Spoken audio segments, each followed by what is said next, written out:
é um expediente psicológico que às vezes nem temos consciência disto, mas ele é uma forma de chamar a atenção de que nós somos as pessoas imprescindíveis dentro do rebanho. Então, Absalão tenta tomar o reino de Davi e ele é tratado de modo como deve ser tratado conosco. Eu considero que a morte de Absalão representa para nós a morte do homem velho, o usurpador do poder, aquele que gosta de ter a primazia. E como eu sou afissurado por mim mesmo, eu acho que se nós não morrermos, nós vamos ser problema na igreja. Não é que a igreja vai ter problema, nós seremos o problema da igreja. Uma ocasião, quando houve aquela conferência de Lausanne, havia um avião fretado do Brasil com 300 pastores e no meio do Atlântico eles começaram a brincar. Pastor junto brinca muito. E um deles disse assim, era um batista que estava falando isso. Se esse avião caísse aqui, nós íamos transformar esses pastores todos em batistas, íamos batizar eles aqui no Oceano Atlântico. Aí começaram a brincar e um missionário muito sério, mas disse assim, se esse avião caísse aqui, o evangelismo nacional iria evoluir 100 anos, porque 300 pastores mortos aqui ia permitir a igreja funcionar melhor. Porque às vezes nós somos os problemas da igreja.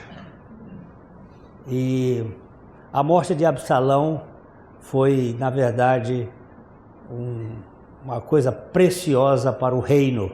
Pode não ter sido preciosa para o coração do velho Davi, que teve que reconhecer que ele foi um pai sem autoridade.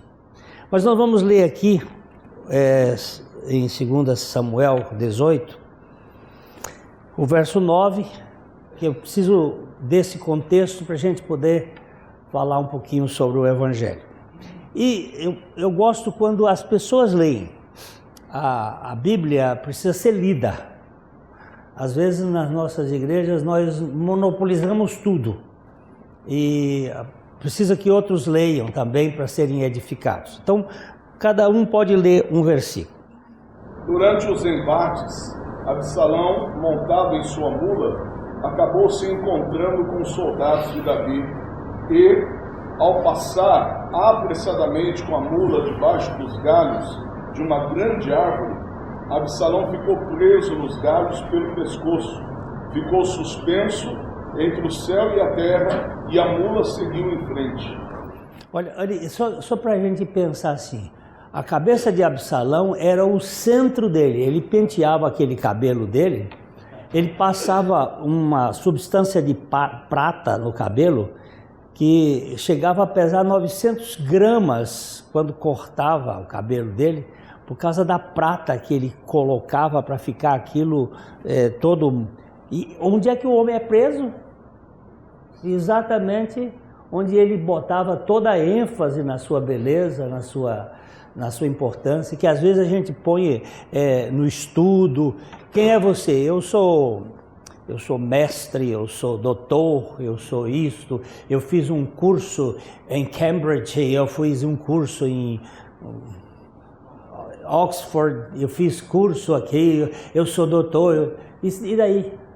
Você lava pé? Então a gente pensa sempre onde a gente põe a cabeça. E é um perigo para mim. É um perigo. Vamos lá. Vendo isso, um homem fez saber a Joabe e disse: vi Absalão pendurado no carvalho. Então disse Joabe ao homem que eu quisera saber: viste, porque logo não o feriste ali, derrubando-o por terra? Forçoso lhe seria dar-te 10 moedas de prata e um cinto. Disse, porém, o homem a Joabe: ainda que me pesassem nas mãos 1000 moedas de prata, não estenderia a mão contra o filho do rei, pois bem ouvimos que o rei te deu ordem a ti, a Abissai e a Itai, dizendo: guardai-me o jovem Absalão. O Davi não queria perder aquele filho, aquele troféu dele, porque ele era o mais bonito. E às vezes a gente quer as coisas bonitas, a gente busca aquilo. Mas o Joabe, que estava sabendo quem era o Absalão, o que ele estava fazendo, por que você não matou esse cara logo? Mas ele disse: não, nem que você me desse 10.000 moedas e eu não ia fazer isso, porque Davi. Então você vê que tinha ali um problema de divisão no comando e no coração do rei ali. Vamos lá. Se eu tivesse procedido traiçoeiramente contra a vida dele, nada disso se esconderia ao rei, e tu mesmo te opôs. Então disse Joabe: não devo perder tempo assim contigo. Tomou 3 dardos e traspassou com eles o coração de Absalão, estando ele ainda vivo no meio do carvalho. Cercaram 10 jovens que levavam as armas de Joabe, e feriram Absalão e o mataram. O Absalão, você sabe que ele estava com a couraça, e Absalão pendurado, ele não conseguia soltar a cabeleira, e o Joabe deu 3 flechadas em cima do peito, mas não matou, porque homem velho é difícil morrer. Só a cruz de Cristo mata. Mas tinham 10 caras ali. Depois vocês vão estudar o que é 10. E aqueles 10 terminaram o negócio. Acabaram com a morte dele. Vamos um pouquinho mais. Então tocou Joabe a trombeta e o povo voltou de perseguir a Israel, porque Joabe deteve o povo. Levaram Absalão e o lançaram no próximo, uma grande cova. E levantaram sobre ele um grande montão de pedras. Todo Israel fugiu, cada um para a sua casa. Ora, Absalão, quando ainda vivia, levantara para si uma coluna que está no vale do rei, e dizia: filho nenhum tenho para conservar a memória do meu nome. E deu o seu próprio nome à coluna, pelo que até hoje se chama o monumento de Absalão. Hoje tem uma discussão arqueológica lá em Jerusalém, porque tem uma coluna lá no Vale de Cedron, que também pode ser chamado Vale do Rei, e pode ser aquela coluna, uma coluna construída por Absalão para dar honra a si. E uma das coisas que o egoísmo quer é que a gente tenha nome para o futuro. Não é que o nome do Senhor permaneça para sempre, é que o nosso nome fique em alguma placa por aí. Isso é uma coisa da carne. Então Aimás, filho de Zadok, disse: vou correndo anunciar ao rei a boa nova de que Yahvé lhe fez justiça e o livrou dos seus inimigos. Agora vamos começar aqui. O Aimás, ele era filho de Zadok, ele era da descendência do sumo sacerdote. E ele era correio, ele era aquele que tinha que dar a notícia. E aí aparece a palavra boa notícia. Essa é a 3ª vez que aparece essa palavra na Bíblia. E ela tem o sentido de evangelho, a boa notícia. Ele diz o seguinte: deixa-me correr e dar a boa notícia ao rei, de que o Senhor o vingou do poder dos seus inimigos. Deixa eu contar isso para ele. E foi que Joabe disse? Mas Joabe lhe disse: tu não serás hoje o portador de novas, porém outro dia o serás. Hoje não darás a nova, porque é morto o filho do rei. Preste bem atenção nessa palavra aqui, a gente vai mexer nisso mais adiantinho. Hoje não darás a nova, ou a boa nova, ou a boa notícia, ou o evangelho, porque é morto o filho do rei. Isso Joabe disse. Disse Joabe ao etíope: vai tu e disse o rei o que viste. Inclinou-se a Joabe e correu. Agora a gente tem que ter uma coisa. Por que que Joabe manda que o etíope vá? Por quê? Viu. Você não pode ser mensageiro do evangelho se você não for testemunha do evangelho. Você não vai dar a boa notícia, você vai dar uma notícia de ouvir dizer. Ele diz aqui, a gente pressupõe que o etíope era um dos 10 que esteve lá junto na hora da morte de Absalão. Vai e dize ao rei o que aconteceu, o que viste. Vamos para frente. Prosseguiu Aimaas, filho de Zadok, e disse a Joabe: seja o que for, deixa-me também correr após o etíope. Disse Joabe: para que agora correrias tu, meu filho? Pois não terás recompensa das mãos. Ai. Aí tem a palavra evangelho claríssima. Ele diz assim, Aimaas insiste, ele era o correio, ele era da família do sumo sacerdote, ele era o homem importante, deixa-me ir, seja o que for, deixa-me também correr após o etíope. E Joabe disse, para que você vai correr? Você não vai receber a recompensa? A recompensa, se você for reparar aí, é uma palavrinha que vai dar a origem do evangelho. E ele vai dizer que é a basora, que vem do verbo basar, boa nova, basora. É o evangelho, que você dá a boa notícia porque você já recebeu a recompensa.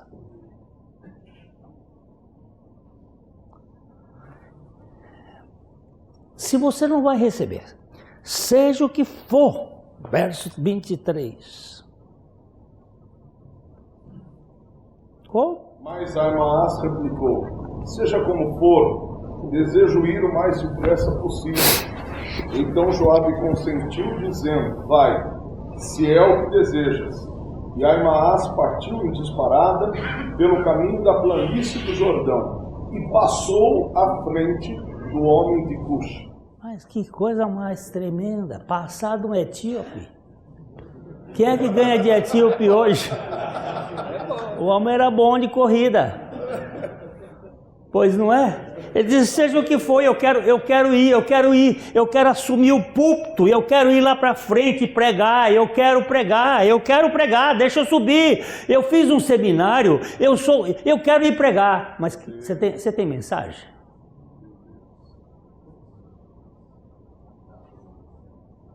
Você tem mensagem? Você viu? Você tem experiência? Não, mas deixa eu correr. Então, já que você quer correr, corra. Mas o bicho era bom. Nas pernas ele era espetacular. E ó, passou do etíope. Quando eu lia isso aqui, eu disse, gente, hoje no Brasil ninguém ganha daquela turma. Todo ano lá na festa de São Silvestre são os africanos e principalmente os etíopes lá na frente. E o Aimaas passou dele. 24. Vamos lá. Eu preciso que vocês corram. Davi estava sentado entre as duas portas da entrada. Subiu a sentinela ao terraço da porta sobre um muro e, levantando os olhos, viu que um homem chegava correndo só. O Davi estava num outro palácio, ele saiu de Jerusalém, atravessou o Rio Jordão, ele estava lá na Transjordânia, ele estava num lugar, num palácio, que é o palácio de férias dele, e ele estava esperando, porque o povo disse, você não vai lutar, Davi, se você lutar, vão matar você, e nós vamos ficar sem você, como é que vai ser? Aí, quando ele viu um homem correndo só, o que diz a sentinela? Gritou, pois, a sentinela e o disse ao rei. O rei respondeu: se vem só, traz boas notícias. E vinha andando e chegando. Uma das características é que aquele que vem só tem boa notícia. Quando vem com 2, tem más notícias. 2 para frente e 3, porque vem fazendo fofoca. Né? Mas quando vem só, tem boas notícias. Aí Davi disse, olha, tem ali gente com boa notícia. E então... Viu a sentinela outro homem que corria, então gritou para a porta e disse, eis que vem outro homem, correndo só. Então disse o rei, também este traz boas. Esse também é gente do Evangelho. 27. Ouve mais, a sentinela, veja o correio do primeiro. Parece ser o correio de Aimás, filho de Zadok. Então disse o correio, este homem é de bem, e dará duas mãos. Oh, esse cara esse é o cara, ele é de bem, ele tem uma formação teológica ótima. Ele fez um seminário, ele é dos melhores, ele é de bem, ele é ótimo. E ele vai trazer boa notícia. Gritou Aimás e disse ao rei, paz. Inclinou-se ao rei com o rosto em terra e disse, bendito seja o Senhor, teu Deus, que nos entregou os homens que levantaram a mão contra o rei, teu Senhor. A pregação do Aimás parece bem elaborada. Bendito seja o Senhor teu Deus que nos entregou os homens que levantaram a mão contra o rei meu Senhor. Então novamente o rei questionou, o jovem Absalão está bem? Ao que Aimás respondeu, observei que houve grande alvoroço no momento em que Joabe, servo do rei, mandou este teu servo. Contudo, não sei o que aconteceu. Olha só. Volta um pouquinho para o verso 20. Volta um pouquinho para o verso 20. Dá uma olhadinha o que Joabe disse. Tu não serás hoje o portador de novas, porém outro dia o serás. Hoje não darás a nova, porque é morto que morreu. E o que ele responde? Não sei o que era. Porque quem ouve falar, mas não tem experiência, não tem mensagem. Você não pode estar baseado na experiência de terceiros. Você sabe quem era Jó? Jó era um homem especial de Deus, era servo de Deus, sim. Porque Satanás também é servo de Deus. Mas que conhecimento Jó tinha de Deus? Me conta que conhecimento Jó tinha de Deus. Eu só te conhecia? Que conhecimento ele tinha?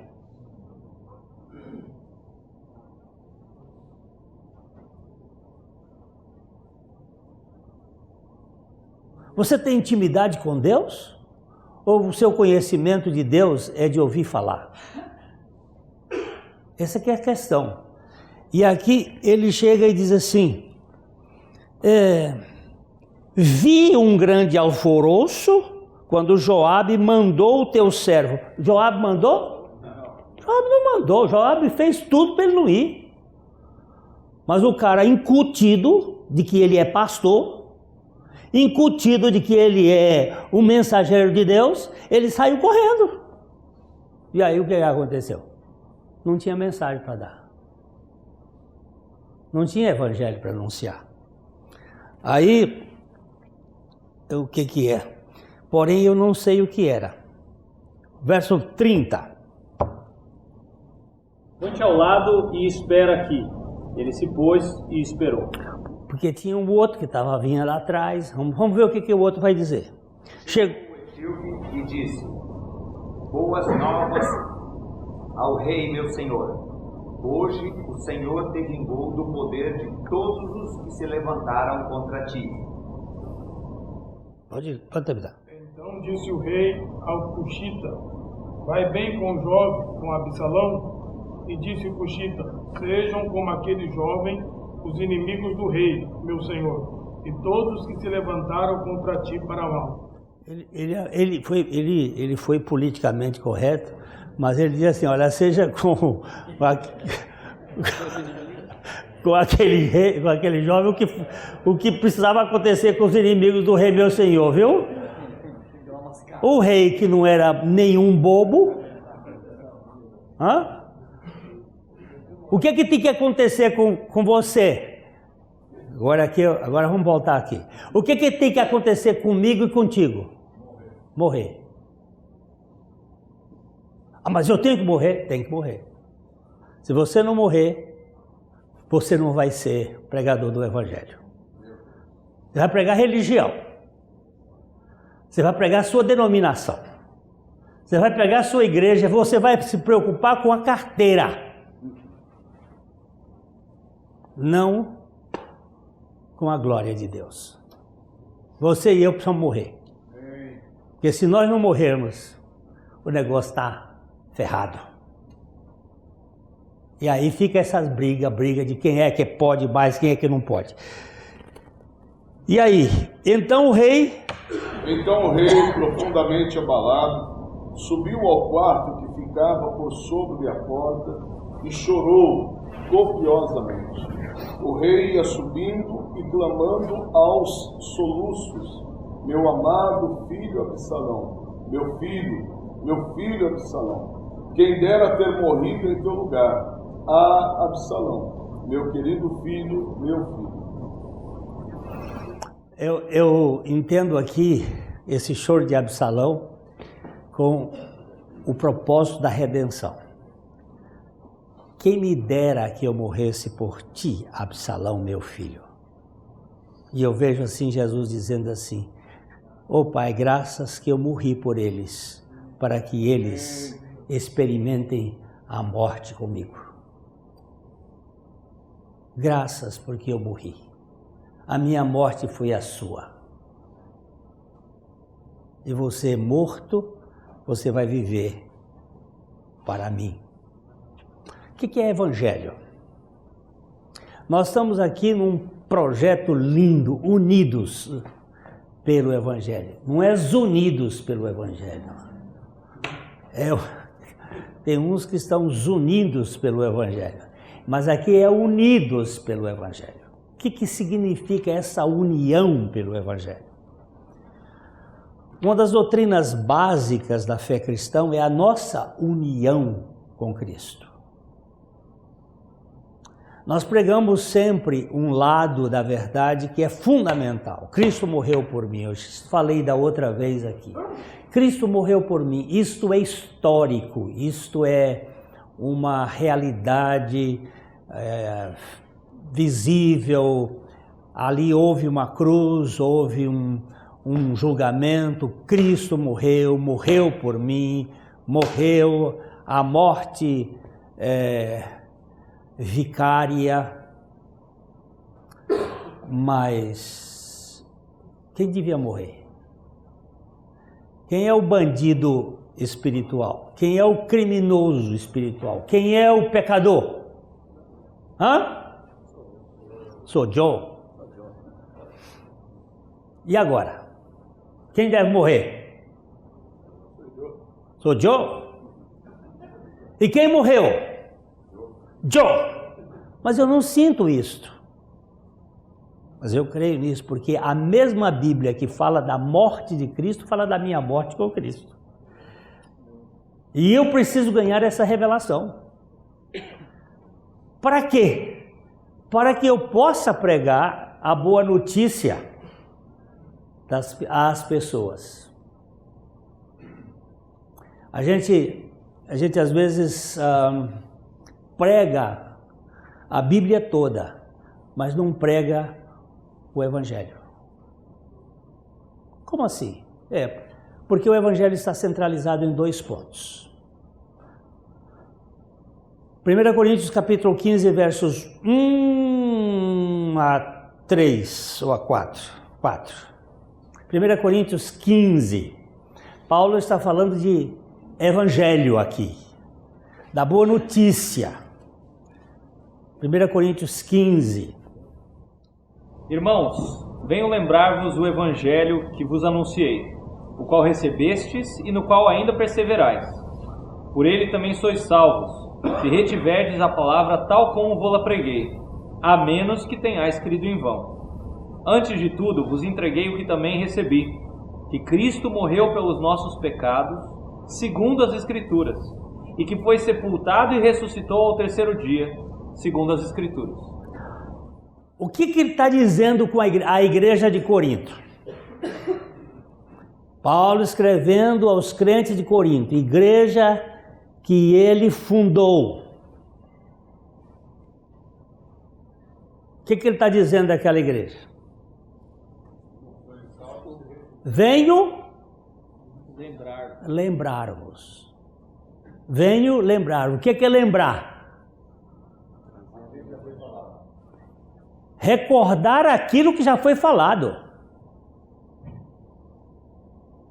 Uma das questões básicas da pregação é ser repetitivo com as verdades eternas. Paulo, escrevendo aos Filipenses, ele disse: a mim não me desgosta, e é segurança para vós outros que eu escreva as mesmas coisas.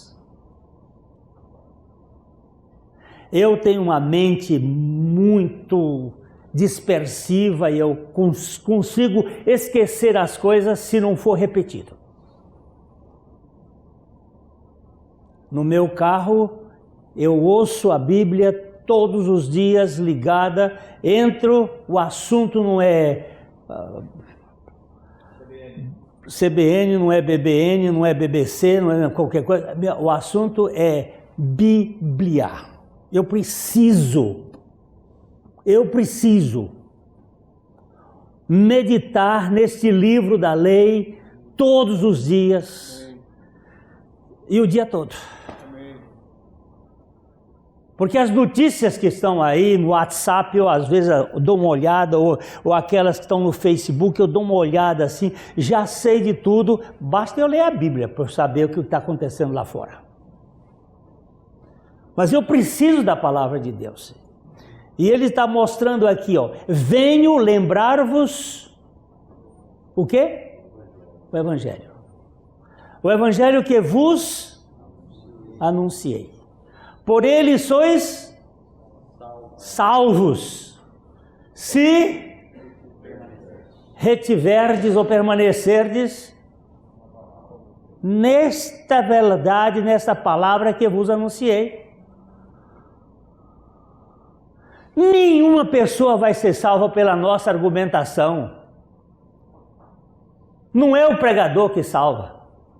Não sei se vocês viram aquela estatística do Instituto Haggai. Viram? Pastor consegue mobilizar 1,1% das pessoas. Mensagens 2 rádio 3, não sei o quê. Sabe onde é que as pessoas são alcançadas?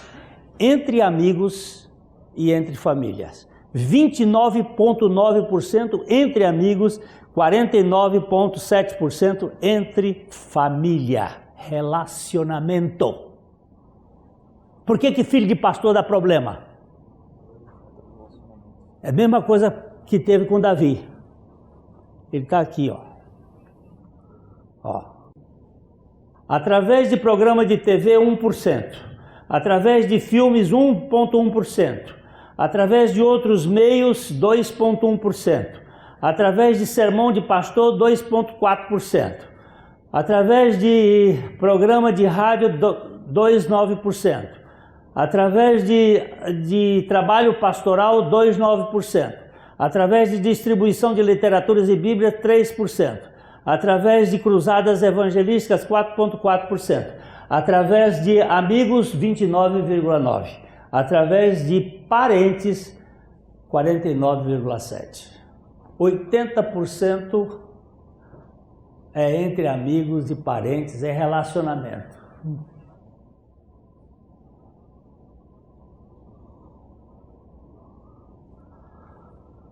O pastor morreu e o corpo dele estava lá no caixão, a viúva sentada lá, as filhas, e aí a igreja começou, os diáconos, os presbíteros, e falando do pastor, e falando que ele era um homem de Deus, um homem isto, um homem aquilo.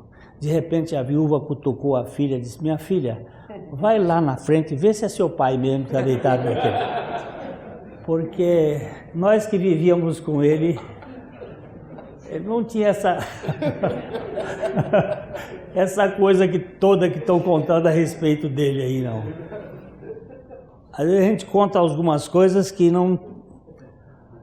Mas Paulo está dizendo: eu venho lembrar-vos do evangelho que eu vos anunciei, por ele estou salvo, tal como retivestes a palavra que eu vos preguei, a menos que tenhais crido em vão. Eu não sei como é que se crê em vão, mas Paulo olhou aqui essa possibilidade. Ainda que tenhais crido em vão, porque eu vos anunciei o que também recebi.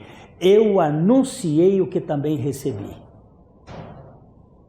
Eu só posso anunciar com experiência aquilo que eu tenho experiência. O que eu também recebi. O que foi? Que?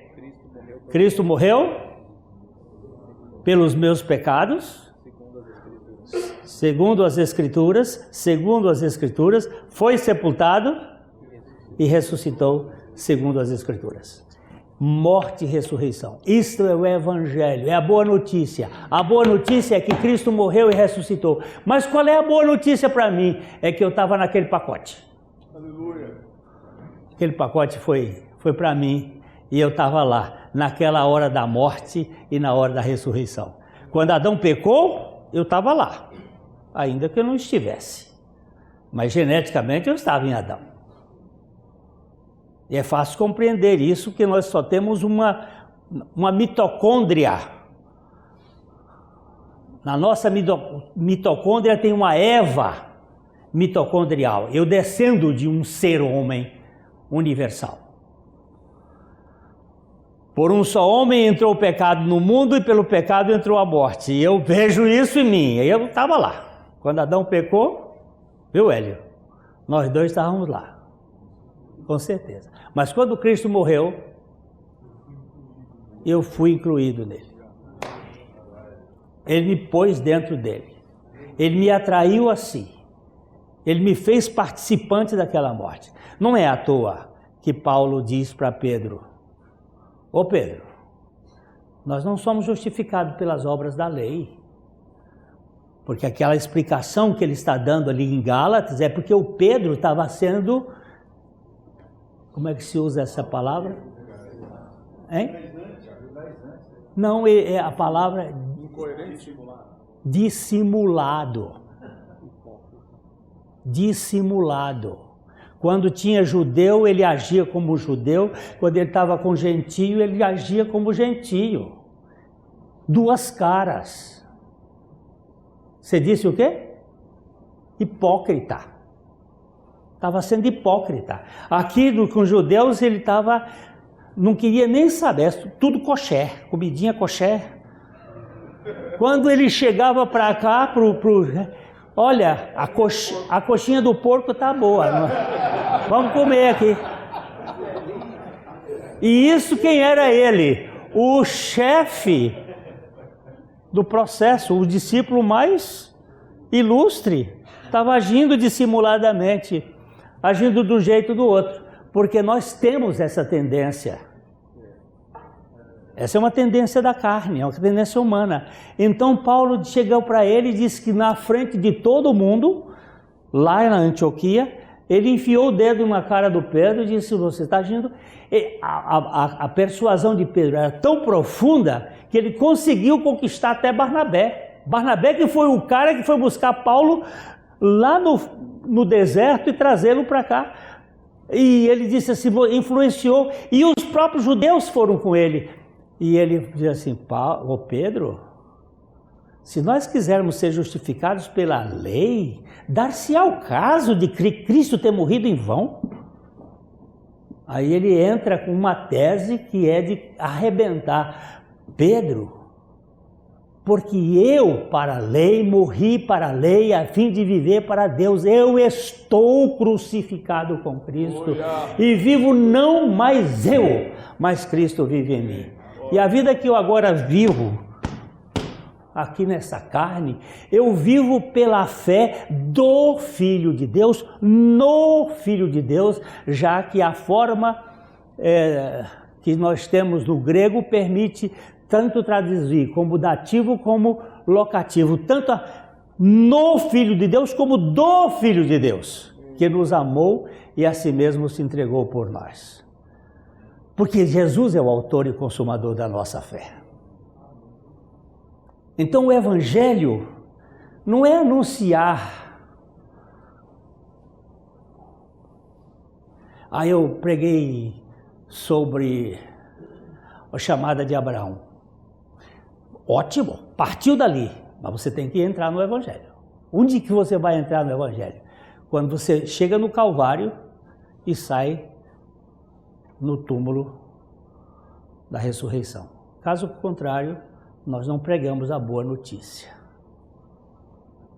Porque a boa notícia é que esse cara, Leandro, eu conheço o avô dele, materno, o avô e a avó, conheci o avô e a avó paterno dele, gente boa, todos eles batistas de primeira acostado. Conheci a mãe dele estudando no colégio onde eu trabalhava, vi o pai dele pequeno, ele nasceu, não conhecia. Quando eu conheci, Leandro, né? Quando eu descobri que eu fiquei tão empolgado por isso, bom menino, mas nasceu com uma natureza do diabo. Como você pode dizer isso? A Bíblia é que diz. Ninguém precisa... Alienam-se os ímpios desde a madre, andam errantes, proferindo mentira, desde que nasceram. O ano passado nasceram 3 netinhas minhas, uma em janeiro, uma em fevereiro, uma em maio, todas 3 filhas do diabo. Não pode ser isso, isso aí é verdade, a Bíblia mostra claramente. Nós somos de natureza, nós cremos na mentira. Agora tem que ter um milagre, gente, para poder fazer isso. Esse milagre é o milagre do novo nascimento. E para haver novo nascimento tem que haver morte. E tem que haver ressurreição. E nós temos que bater nisso nas igrejas. Quando eu nasci de novo, eu era pastor, eu era professor do seminário Isbel, meu amigo ali, estivemos juntos lá no seminário. Eu era pastor e professor, filho de crente, mas eu tinha religião na cabeça, eu tinha comportamento. Estava certo. Uma vida moral. Mas eu não tinha confiança em Deus. E quando eu nasci de novo, eu levei 2 anos. Isso foi em 75. Eu levei 2 anos para começar a pregar na igreja, porque eu tinha vergonha de falar para a igreja. Que era uma igreja com 4 partidos, 419 membros tinha aquela igreja, 4 partidos, 17 nacionalidades diferentes, um pampeiro de gato. E eu dizia, só pode ser isso. Esse povo aqui tem religião demais, mas não tem novo nascimento. E 2 anos depois eu comecei a pregar sobre isso. E aí, quando uma das membros fundadores vai na frente e confessa que ela nunca tinha nascido de novo. E aí mais um, e mais um, e mais um, e mais um, e gente foi nascendo, e aí o pau foi cantado. Porque aí o problema começa a crescer. Se é uma coisa que ninguém acha é que ele não é nascido. Mas quando o Espírito mostra, meu povo, nós não podemos perder tempo. Nós não podemos enganar as pessoas.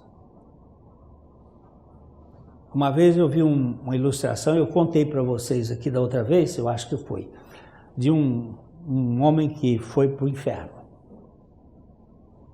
E lá ele viu uma fila de gente deitada de bruço, rosto para trás. Aí o capeta que comandava aquilo ali, disse para ele assim, vai deitar lá no fim daquela fila. Ele disse, não vou agora não. Por que você não vai deitar? Não, eu quero ver onde é que está meu pastor. Começou a levantar a cabeça de um por um. Ele disse, por quê? Porque se eu vim para cá é porque ele não me anunciou a verdade. Aquilo me pegou de frente. Eu não posso subir no púlpito para dizer, olha gente, o problema do pecado de Davi foi o adultério com Berseba. Aquele é fichinha. Aquele pecado ali é fichinha. O pecado de Davi foi ter contado o exército. Mas contado o exército foi o grande pecado de Davi? Se é que tem pecado maior ou menor, não é? Foi. Por que foi?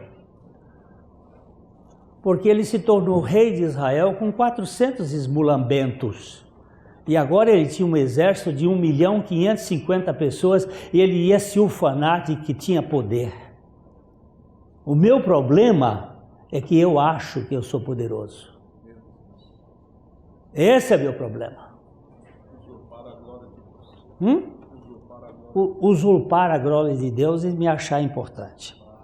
Meu povo, nós não estamos pregando o Evangelho quando nós estamos iludindo as pessoas com conceitos bíblicos, mas sem a verdade da cruz e da ressurreição.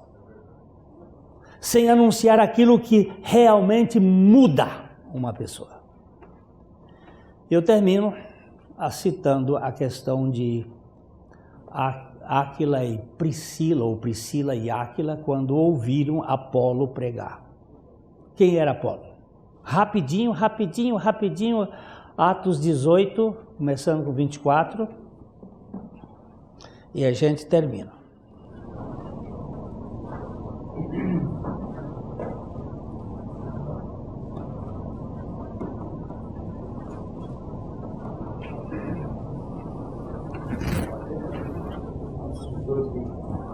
Chegou a Éfeso um judeu chamado Apolo, natural de Alexandria, homem eloquente e poderoso nas Escrituras. Olha, ele era um judeu, ele vinha de um centro cultural de primeira grandeza, Alexandria, no Egito. Ele era, o que mais? Eloquente, poderoso nas Escrituras. Tá bom? Pode ser pastor da igreja? Opa!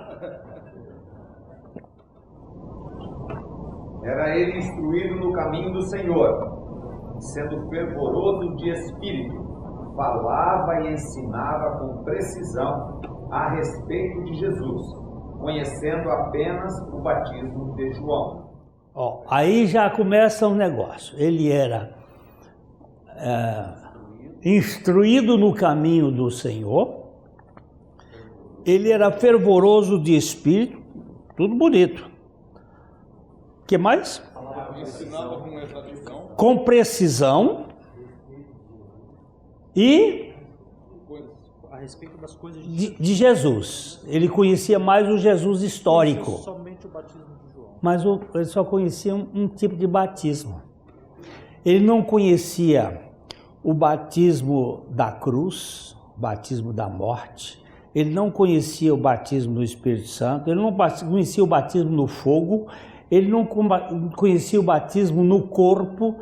Ele conhecia só o batismo de João de água. Ele era bom batista.